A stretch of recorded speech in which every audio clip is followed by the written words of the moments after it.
I never thought handing my baby to the wrong person first would blow up my entire life in less than 48 hours. But here I am, 1 week postpartum, sitting alone in our apartment with a newborn while my husband's stuff is gone and divorce is hanging over my head. I'm Brianna, 29, and let me tell you how I managed to destroy my marriage faster than my episiotomy stitches could heal. Carter and I got married after dating for 2 years. It was pretty much a whirlwind. Both of us were climbing in our careers, we had this cute little apartment in the city, and we were always on the same page about everything. Or so I thought. The one thing that always seemed to bug him was my friendship with Liam, my ex from college. I mean, Liam and I dated for 3 years before we realized we were better as friends. We broke up 5 years ago, but we never really broke the habit of being in each other's lives. When Carter and I first started dating, he seemed cool with Liam being around. But after we got engaged, he started making these little comments. Like, when Liam would text me late at night and I'd laugh at something he said, Carter would ask, "What's so funny that he needs to tell you at midnight?" I'd roll my eyes and tell him he was being ridiculous. Liam and I were just friends, and Carter needed to get over his jealousy issues. I found out I was pregnant just 9 months after the wedding. Total accident. I missed 2 pills during our friend's destination weekend. I was freaking out because we had this 5-year plan that definitely didn't include a baby in year 1. But Carter? He was over the moon. Started reading all these dad books and downloading parenting apps before I even got past the morning sickness phase. Liam had moved to Seattle for work around the time Carter and I got married, which honestly made things easier since he wasn't physically around. But 3 months into my pregnancy, he got transferred back to our city. He immediately appointed himself as my pregnancy buddy, bringing me ginger candies for nausea and texting to check how I was feeling almost daily. Carter noticed right away. "Doesn't Liam have his own life to worry about?" He'd ask whenever my phone would buzz with another text. "He's just being supportive," I'd say, not understanding why Carter couldn't just appreciate having another person looking out for me. As my pregnancy progressed, Liam became more and more involved. He'd show up with food when Carter was working late. He'd offer to drive me to appointments if Carter couldn't make it. He even came with us to a few of the childbirth classes when Carter had to work. Looking back, I can see now how Carter's jaw would tighten every time Liam inserted himself into another pregnancy milestone. By month 7, Carter finally put his foot down. We had this huge fight where he told me it wasn't normal for my ex to be so involved in our pregnancy. I told him he was being controlling and that Liam was just a good friend who cared about me. "He's not just a friend, Brianna. He's your ex-boyfriend who's clearly still in love with you, and you're either too blind to see it, or you enjoy the attention too much to stop it," Carter had said. I was furious. I accused him of trying to isolate me when I needed support the most. 3 weeks before my due date, I started having contractions while Carter was at a work conference 2 hours away. He immediately left when I called, but was stuck in terrible traffic. After timing my contractions for an hour and realizing they were getting closer together, I panicked and called Liam without even thinking twice. He arrived at our apartment in 15 minutes flat and drove me to the hospital. By the time I was checked in and settled in the labor and delivery room, my contractions were coming strong. Liam was right there, holding my hand through each contraction, getting me ice chips, and advocating for me with the nurses when I was in too much pain to speak. Carter finally arrived 4 hours later, looking stressed and disheveled. The atmosphere in the room immediately changed. Carter gave Liam this cold nod, and Liam, who had been sitting right next to my bed in what was obviously the partner chair, didn't immediately move to give Carter his spot. "How are you feeling, babe?" Carter asked, coming to the opposite side of the bed. "I'm hanging in there," I said, then immediately turned to Liam when another contraction hit. "Can you press on my back like the nurse showed you?" I didn't notice then how Carter's face fell as Liam jumped up to help me through the contraction, demonstrating a technique they must have gone over while Carter was stuck in traffic. The next 18 hours were a blur of pain, exhaustion, and medical staff coming in and out. Carter tried his best to take over the support role, but it was obvious he felt like an outsider. Liam didn't pick up on the hints to leave, or maybe he ignored them, staying through the entire labor. When our daughter finally arrived at 5:37 a.m., I was completely worn out. The nurse cleaned her up while the doctor finished with me. Carter had tears in his eyes, and even Liam looked emotional standing in the corner of the room. "Do you want to hold your daughter?" the nurse asked, coming toward the bed with our tiny blanket-wrapped baby. This is the moment that destroyed everything. Though I couldn't see it then. I looked up, still dazed from the delivery, and saw both Carter and Liam standing there. Without really thinking, I gestured to Liam and said, "Let him hold her first. He's been here from the beginning." The nurse hesitated, looking between the men uncertainly. Carter's face went completely white. His mouth opened slightly like he wanted to say something but couldn't find the words. The room went dead silent except for the baby's little noises. "Are you sure?" the nurse asked, clearly uncomfortable. "Yeah, it's fine," I said, still not registering the bomb I had just dropped. "Liam, come meet my daughter." The nurse reluctantly placed my newborn daughter in Liam's arms. He looked down at her with this expression of wonder and whispered, "She's perfect, Bree." I smiled tiredly, feeling this weird sense of completeness seeing him hold her. It wasn't until I glanced over at Carter that I realized something was terribly wrong. He'd stepped back against the wall, his face a mask of hurt and shock. "What's wrong?" I asked him, genuinely confused by his reaction. "What's wrong?" Carter repeated in a low, shaking voice. "You just gave our daughter to your ex-boyfriend to hold before me. Her father." The way he said it made my stomach drop, but my immediate reaction was to get defensive. "Oh my God, don't make this into a big deal. He was here first and has been helping the whole time. You'll get to hold her next." "That's not the point, Brianna," Carter said, his voice tight with controlled anger. "That was supposed to be our moment, mine and yours and our daughter's, not his." Liam shifted awkwardly, still holding the baby. "Maybe I should give her to you, man," he said to Carter, finally seeming to read the room. No, he's overreacting," I said quickly. I turned to Carter. "Why are you trying to create drama right now? I just gave birth. Can you stop making everything about you for 5 minutes?" The hurt in Carter's eyes deepened, but before he could respond, my phone pinged with a notification. Liam had taken a selfie with the baby while we were arguing and sent it to me. I reflexively checked it, and Carter watched me do it, his expression hardening further. "Seriously?" he said. "You're checking your phone right now?" "It's just a picture," I said, holding up the phone to show him. "Look how cute they are together." Carter stared at the picture, then at me. Like he couldn't believe what was happening. "I'm going to get some air," he said finally, turning toward the door. "Carter, don't be ridiculous," I called after him. "Come hold your daughter." He paused at the doorway, looking back at the three of us. Me in the hospital bed, Liam still cradling our newborn. "Is she?" he asked quietly, then walked out. I rolled my eyes at his dramatic exit. "He'll cool off," I told Liam and the nurse, who was looking increasingly uncomfortable. "He's just tired and emotional." The next day was a parade of nurses, lactation consultants, and doctor check-ins. Carter stayed in the room but was distant, spending most of his time either holding the baby silently or staring at his phone. When Liam texted asking if he could visit, and I said yes, Carter's whole body tensed up. "I thought we'd have some family time today," Carter said quietly when Liam arrived with flowers. "We are," I replied. "Liam's just stopping by to check on us." "That's not what family means, Brianna." But Liam stayed for hours. When a nurse came in to check my vitals, she smiled at Liam and said, "Dad, would you like to do skin-to-skin with the baby while I work with Mom?" Before I could correct her, Liam laughed and said, "Oh, I'm not the dad, just the best friend." The nurse looked confused, then embarrassed. When Carter heard about the mix-up, he didn't say anything. He just took the baby from the bassinet and sat in the chair furthest from Liam.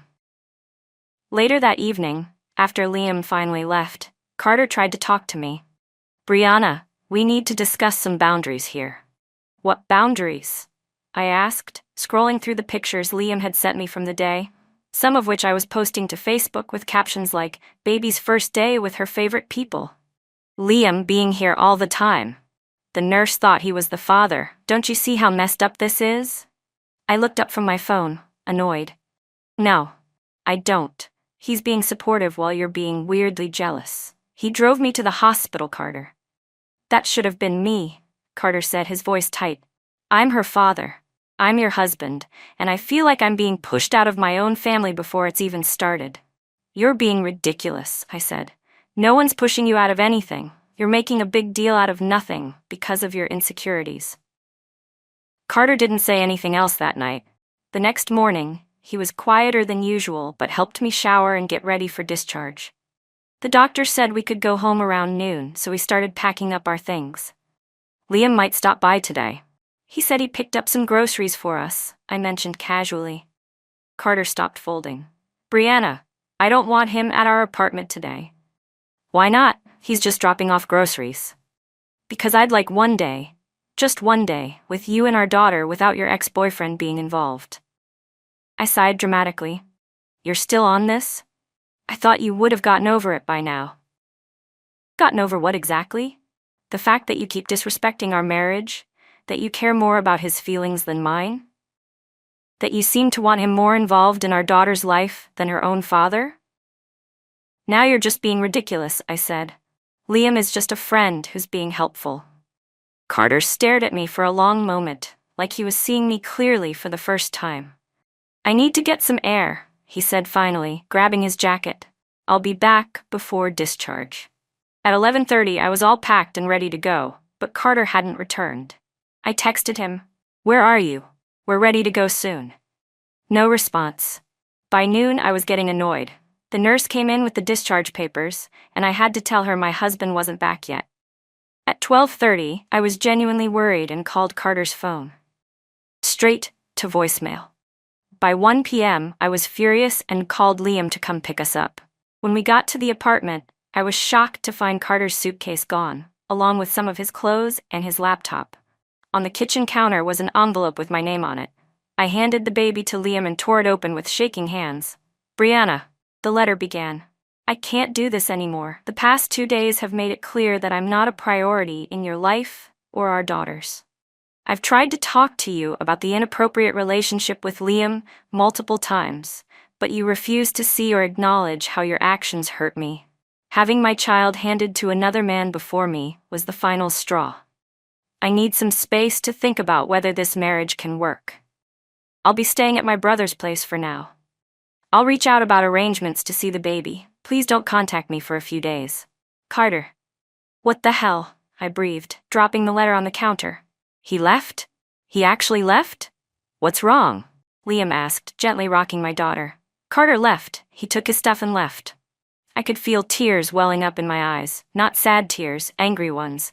Who leaves their wife and newborn baby? What kind of man does that? Let me see, Liam said, leaning over to read the letter. Oh, wow. That's intense. It's completely irresponsible is what it is, I fumed. I just had a baby, his baby, and he's throwing a tantrum because I let you hold her first? Who cares who held her first? Liam shifted uncomfortably. I mean, I can see how that might have been important to him. Not you too, I snapped. He's being ridiculous. The next morning I posted on Facebook, nothing shows a man's true character like how he acts when things don't go his way. Apparently, some fathers think it's okay to abandon their one-day-old daughter because they didn't get to hold her first. Single motherhood. Here I come. 3 days after coming home from the hospital, I finally got a text from Carter. I'll be by tomorrow at 2 p.m. to see the baby. Please have Liam not be there. When Carter arrived the next day, he looked terrible, like he hadn't slept in days. His eyes were red-rimmed, and he had the beginnings of a beard. Can I hold her? He asked, not even greeting me first. I handed him our daughter, and his face softened immediately. He sat on the edge of the couch, as far from me as possible, and just stared at her. So, are you done with your little tantrum? I asked. He looked up, his expression hardening again. This isn't a tantrum, Brianna. This is me finally standing up for myself after years of being disrespected. Years? I scoffed. That's a little dramatic, don't you think? No, it's not, he said quietly. It's been the same pattern our entire relationship. Liam calls. You go running. Liam needs something. It takes priority over our plans. Liam's feelings always matter more than mine. That's not fair, I protested. Liam's been helping me while you've been gone. I'm gone because you made it impossible for me to stay, Carter said, his voice tight with emotion. Do you have any idea what it feels like to watch your wife hand your newborn child to another man first? To have that moment stolen from you? For the first time, I felt a twinge of doubt. Put that way, it did sound bad, but I was still too angry and proud to admit it. You're overreacting. It wasn't that big a deal. It was to me, Carter said simply, and the fact that you still can't see that is exactly why I needed to leave. Before he left, he said he'd have his lawyer contact me about a formal custody arrangement. Lawyer? I repeated, shocked. Are you serious right now? Yes, he said. I'm filing for divorce. 3 weeks after the birth, I received divorce papers. Carter had filed on grounds of irreconcilable differences, but the detailed allegations mentioned inappropriate relationship with a third party. I was furious. How dare he imply I'd cheated on him? I called my college friend Zoe, a family attorney, and asked her to represent me. These accusations are ridiculous, I told her. I never cheated on Carter. Zoe was quiet for a moment after reading through the papers. Emotional infidelity doesn't necessarily mean physical cheating. It means prioritizing another person emotionally over your spouse. Based on what you've told me, there might be some validity to his claims. What? You're supposed to be on my side. I am on your side, Zoe said patiently. But courts don't look favorably on situations where one spouse has a very close, boundary-crossing relationship with an ex. As if things weren't complicated enough, Carter requested a paternity test as part of the proceedings. That's insulting, I hissed when he told me. You know she's yours. Do I? Carter asked, looking at me directly. Because from where I'm standing, it seems like you and Liam have been a lot closer than you've admitted. As I watched him walk away, I felt sick to my stomach, not just with anger at the accusation, but with a tiny spark of fear. There was one night, about 10 months ago, when Carter was away on a business trip and Liam and I had gone out for drinks to celebrate his return to town. We'd both gotten pretty wasted, and my memory of the end of the night was fuzzy. When I finally worked up the courage to ask Liam about it, his reaction only increased my anxiety. A paternity test? He repeated, his face going oddly blank. Why would he want that? Is there any reason at all, that this test might not show Carter as the father? I asked slowly. He swallowed visibly. We kissed. That's all. You passed out right after. We kissed? That's it? I pressed, not entirely believing him.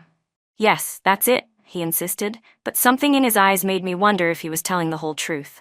The court-ordered paternity test was scheduled for when the baby was 6 weeks old.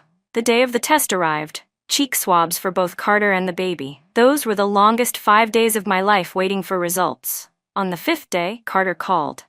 I got the results. Can you meet me at the park near my brother's place? Carter was waiting on a bench, staring at the ground. I sat beside him, the baby asleep in her carrier.